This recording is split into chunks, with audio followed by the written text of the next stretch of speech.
Syekh Muhammad Apip atau dikenal dengan sebutan Datu Landak.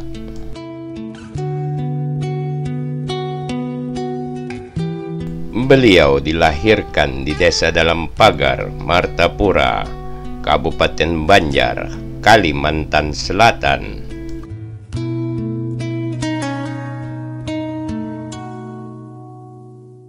Beliau lahir dari perkawinan Anang Mahmud bin Jamaluddin bin Ahmad Dipasanta bin Pangeran Diponegoro dengan Sari binti Khalifah Zainuddin bin Syekh Muhammad Arsad Al-Banjari.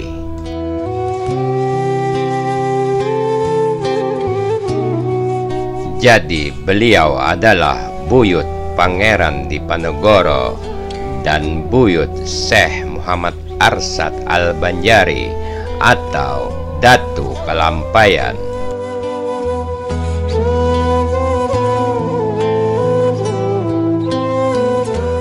Datu Landak selama hidupnya tinggal di Desa Dalam Pagar, Martapura. Penghidupannya termasuk sederhana, suka bertani dan berkebun sebagaimana anggota masyarakat lainnya.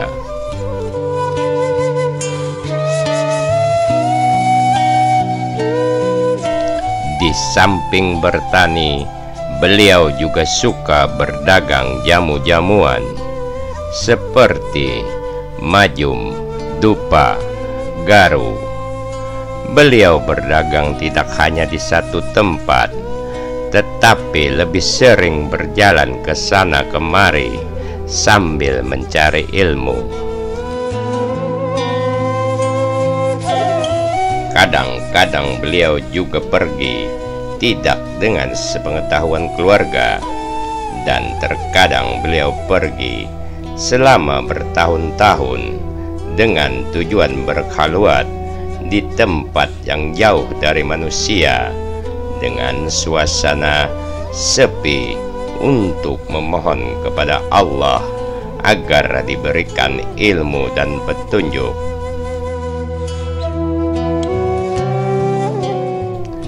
Banyak cobaan yang datang pada waktu beliau mengerjakan khalwatnya di tempat yang sepi. Namun semua itu dilaluinya dengan penuh ketabahan. Beliau curahkan segenap perasaannya. Beliau bulatkan tekad dan keyakinannya hanya berserah diri kepada Allah.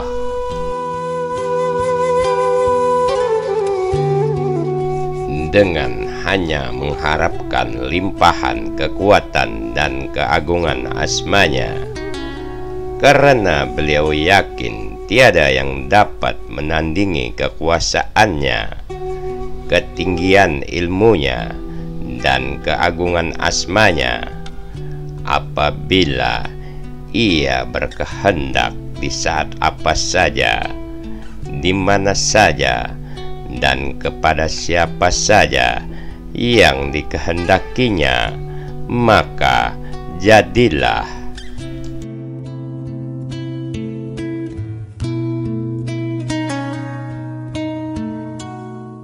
Apabila Allah menghendaki sesuatu, maka jadilah. Dan apabila kekuasaan dan keagungan asmanya ini dicurahkannya kepada orang yang dikehendakinya, maka jadilah orang tersebut manusia yang luar biasa.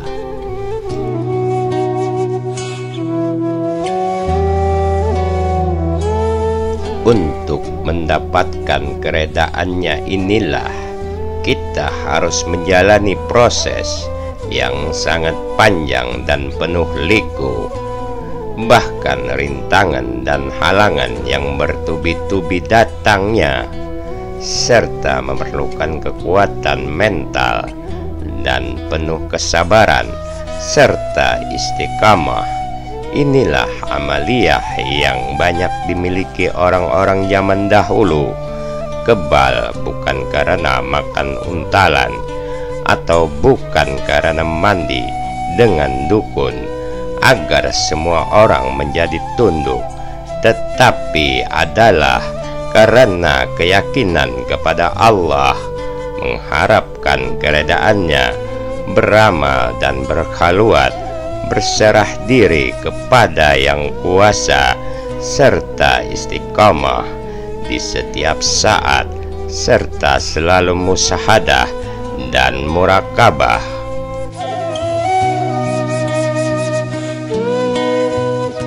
Demikianlah amal dan perbuatan beliau, selalu yakin dan istiqamah kepada Allah, baik di dalam senang ataupun susah, maupun saat menghadapi rintangan dan halangan yang menimpa kepada diri beliau.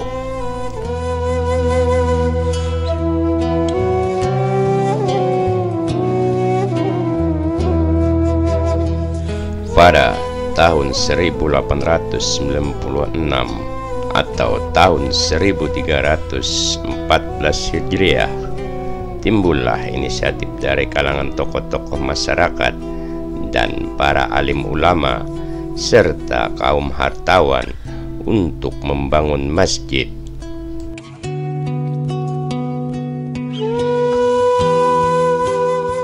Inisiatif ini mendapat sambutan yang positif dari semua masyarakat Martapura, terutama di kalangan kaum hartawan.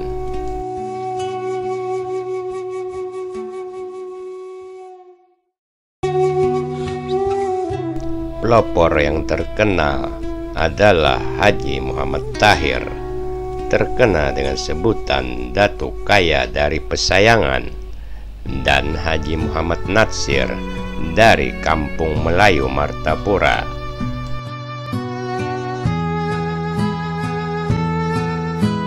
Seperti diketahui pada waktu itu, Datu Landak adalah seorang yang sangat sakti. Seperti kata pepatah, tak lekang kena panas dan tak lapuk kena hujan. Kata orang Banjar, kada dimakan bubuk.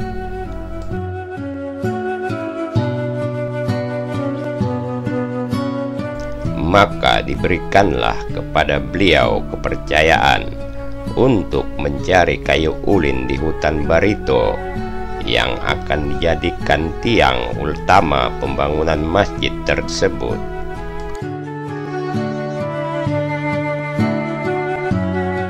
Dengan ditemani 3 keponakan beliau, yaitu Haji Muhammad Khalid bin Yahya, Haji Muhammad Idris, dan Muhammad Kottah.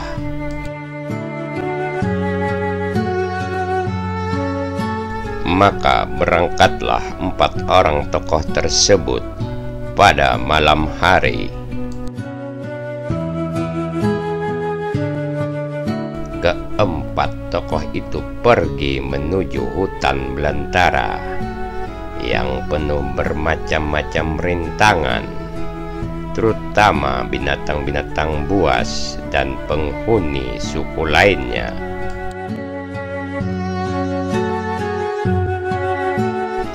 Ketika keempat tokoh ini sampai ke pinggiran hutan yang dituju, tepat di tepi sungai Barito, sekitar perjalanan 1 hari masuk ke dalam hutan, maka bertemulah mereka dengan serombongan suku penghuni hutan itu. Namun Datu Landak lebih dahulu melihat mereka dan menegur mereka, sehingga mereka tidak berdaya dan lemah. Kemudian akhirnya mereka menyerah dan menjadi teman, serta membantu keempat tokoh tersebut dalam menebang kayu ulin yang dicari.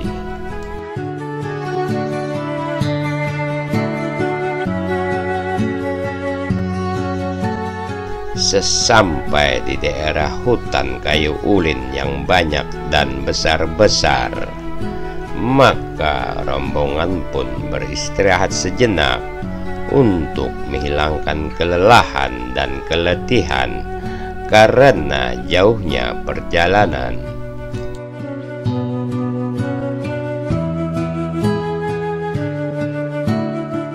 Pada keesokan harinya, mulailah mereka melakukan penebangan, dan Datu Landak melakukan sesuatu. Di saat itulah terjadi keanehan, di mana beberapa pohon mulai bertumbangan dan sebagian lagi dicabut begitu saja oleh beliau, seakan-akan mencabut serumpun ilalang.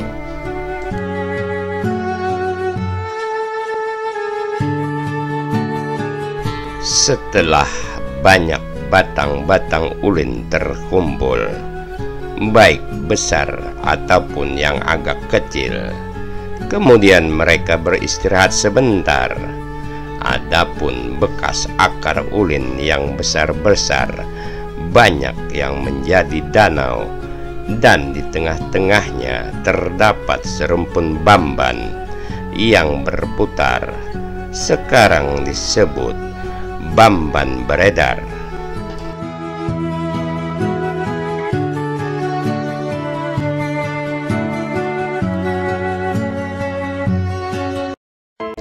Pada saat Datu Landak menarik ulin yang paling besar dan membawanya dari lokasi penebangan menuju pinggir sungai, tanah yang bekas gesekan batang pohon yang ditarik beliau terbongkar laksana dijalani bulldozer, dan akhirnya menjadi sungai kecil yang kemudian diberi nama Sungai Landak.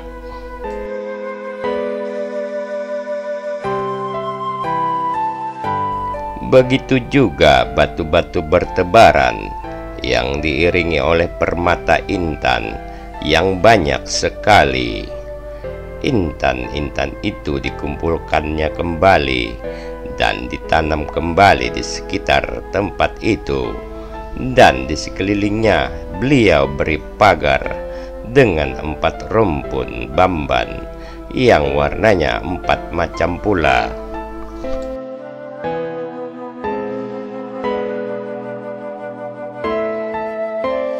Sekarang daerah itu dikenal oleh para pendulang intan dengan nama Loa Bamban, karena intan-intan yang banyak itu barangkali belum sampai waktunya untuk diserahkan kepada para pendulang intan, maka sampai sekarang belum bisa diambil.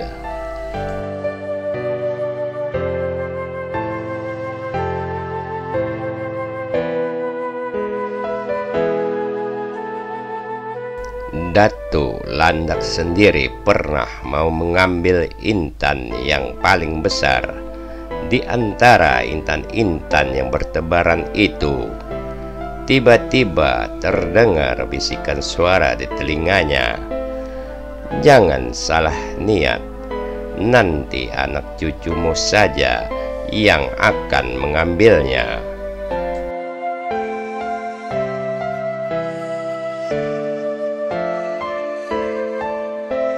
Setelah beliau mendengar bisikan itu, dengan tidak berpikir panjang lagi, intan itu beliau letakkan kembali dan beliau kumpulkan bersama-sama intan-intan yang lainnya.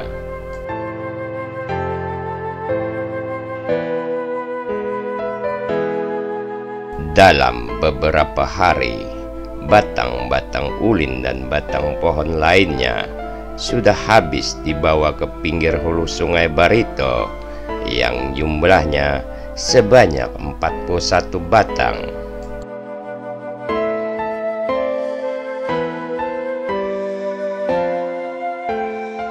Di antara 41 batang kayu, ada 4 batang yang paling besar, terdiri dari 2 batang kayu cendana dan 2 batang kayu gaharu. Sekarang keempat kayu itu dibuat tiang masjid yang sekarang masih tetap tegak berdiri di tengah-tengah Masjid Jami Al-Karomah Martapura.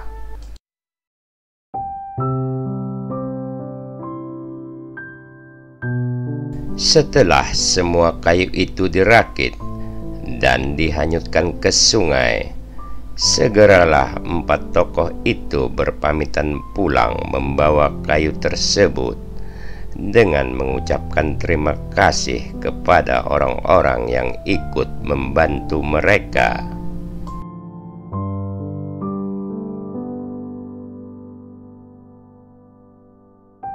Setelah sampai di tempat tujuan, kedatangan keempat tokoh ini disambut meriah oleh masyarakat Martapura.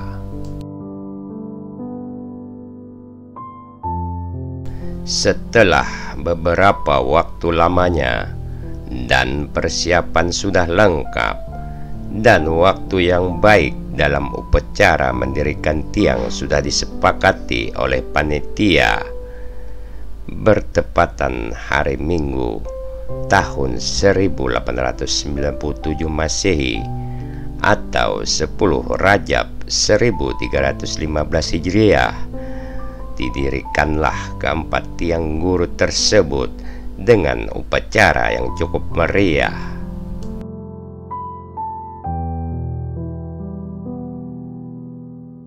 Menurut cerita, Datu Landak mengangkat tiang guru tersebut sendirian, dan yang paling mengherankan, ia hanya memukul-mukul tanah dengan telapak tangannya saja. Tiang guru itu pun berdiri dengan sendirinya.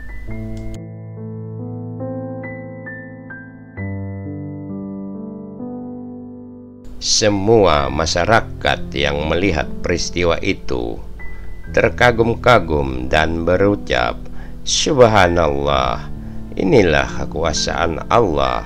Dengan kodrat dan iradatnya lah semuanya berjalan dengan lancar, walaupun tanpa dibantu oleh orang lain dan tanpa mempergunakan peralatan. Dalam waktu sebentar saja tiang agung itu tegak berdiri tepat pada posisi yang dikehendaki."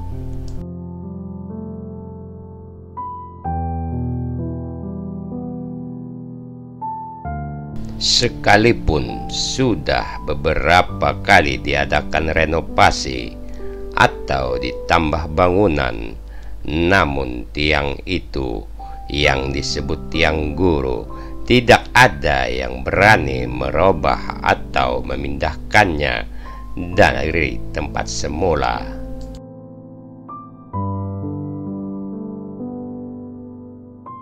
Pada sekitar kurang lebih usia beliau 90 tahun, beliau berpulang ke Rahmatullah, dimakamkan di desa Kelampayan di belakang kubah Syekh Muhammad Arsad Al-Banjari atau Datu Kelampayan.